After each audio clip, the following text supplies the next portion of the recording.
The sun had begun to dip behind the dense canopy of old trees, casting long shadows that danced ominously on the forest floor. Jamie and her friends, eager for an excursion into the woods, set off without a care. They were armed with laughter and flashlights, but as the hours slipped away, the feeling of joy slowly faded into something heavier, something more sinister.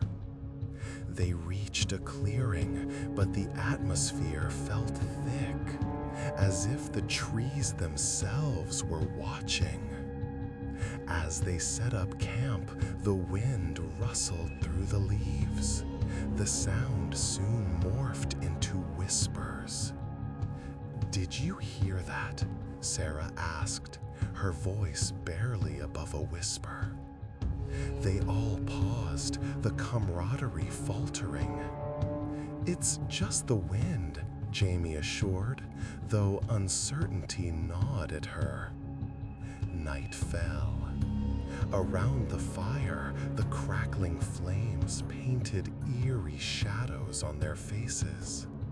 They told stories of ghosts and urban legends. Then, silence, as if the forest itself had inhaled, holding its breath. That's when they saw it. A figure just outside the flickering firelight. Tall, gaunt, with limbs that bent in unnatural directions. It stood motionless, observing. "Probably just a deer," Marco mumbled. But no one believed him. The discomfort settled like a heavy fog. Jokes were made to ease their fears, but the laughter felt hollow. "Let's check it out," Jamie suggested, gripping her flashlight. Her voice trembled with false bravado. They edged closer to where the figure had been, but their hearts raced in mounting terror. The forest deepened into a tunnel of shadows, swallowing their light. "Wait, where did it go?" Sarah whispered, panic in her tone. That's when they heard it. A soft, almost playful giggle echoing through the trees.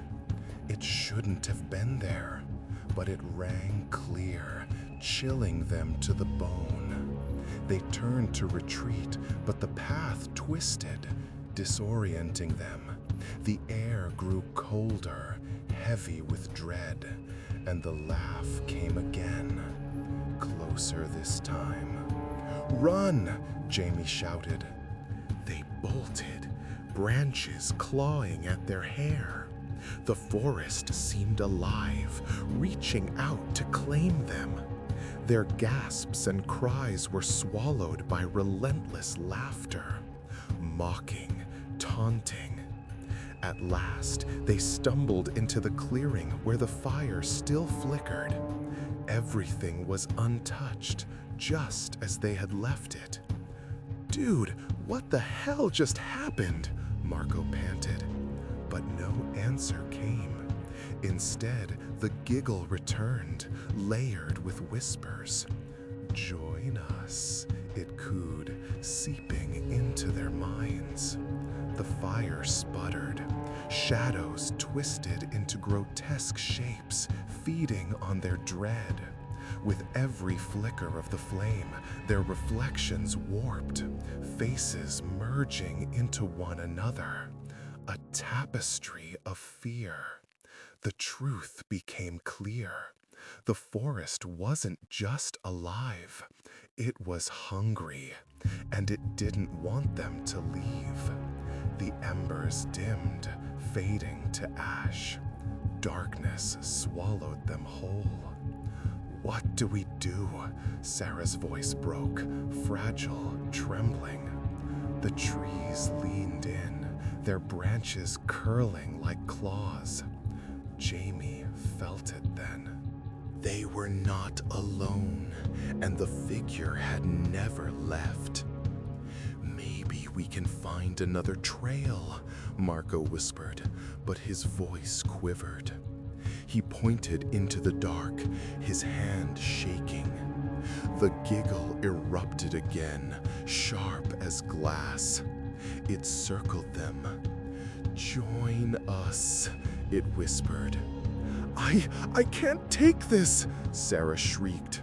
She stumbled back, tripping on a root, and fell into the shadows.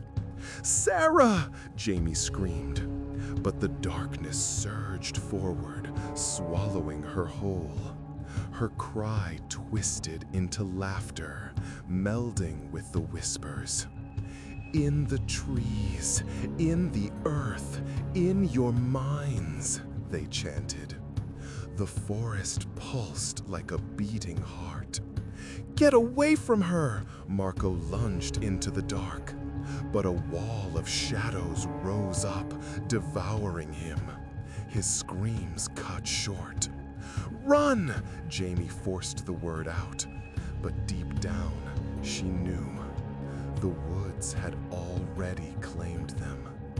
She sprinted into the dense foliage, driven by desperation. Branches tore at her skin, but she didn't stop. Behind her, laughter multiplied. Her friends' voices, mingling with the forest's own. She broke through a thicket, breathless. A faint glow flickered ahead. Hope or a trap? She ran toward it, her heart hammering. But the closer she came, the calmer she felt. It wasn't salvation. It was the forest itself. A ghostly lantern glowing from the earth, calling her closer. "Stay with us," the whispers sang, "till you're free." Jamie froze, realization crashing over her. The forest wasn't a place. It was a graveyard of souls. Every laugh, every whisper, they were echoes of the lost. Her own laughter rose, joining theirs. She felt the pull to surrender. But in a surge of defiance, she screamed, "You don't own me!" The forest paused, silent, listening. Then she broke free, clawing through the branches. Moonlight spilled over her face as she escaped the tree line. She dashed across the trail, lungs burning, heart thundering. The cold faded, but the echo remained. The giggle followed her. "You'll be back," it whispered. "They all do." And in her heart, Jamie knew it was true. She had escaped tonight, but the forest would never let her go. Someday, she would return, not running in terror, but walking willingly, straight into the arms of the shadows, to join the laughter of lost souls forever.